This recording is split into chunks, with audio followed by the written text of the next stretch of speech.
Well, for me, certainly one of the criteria is that a cult has a charismatic leader. Now, that leader may be dead.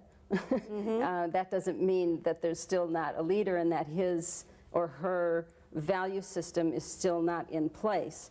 But these people are charismatic in the sense that they are able to create a relationship with their followers where their followers believe they are completely dependent on this person and the group formation. Can I interrupt for just a moment and ask, do the group members think of the leader as a prophet? Yes. I mean, we thought, in my group, it was a political group, we thought our leader was a woman. We thought she was the new Lenin. She was our revolutionary hero. She was going to take us into the next level of political enlightenment. Okay. I mean, we could have used the very same language so that people believe that their leader has something special and that only that person has it, and you only get whatever that specialness is by being around that person. Right, and I'd say, I'm sorry. I just want to finish. Well, and why they do it, you know, I think it's different with each leader. It's usually a combination of money, sex, and power.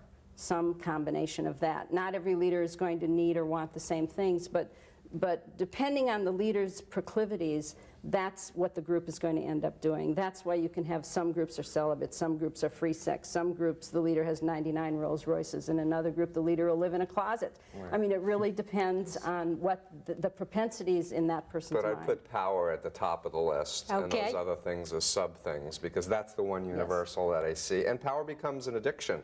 And the more power you have, the more power you want, and the more you elevate yourself and people project that you are the greatest person. And that's where you can predict that destructive cults will get more destructive over time, because it's a closed system of yes people going yes, yes, and the human nature breaks down ultimately because no one's perfect. Yeah. One last question before we take our break. Why do cult leaders, at least some cult leaders, bring their members to death?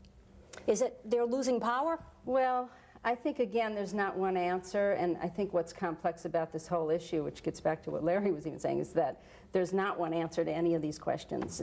It's such a complex phenomenon. But I think that in many cases, I think we're seeing now a number of groups that have been around for some time.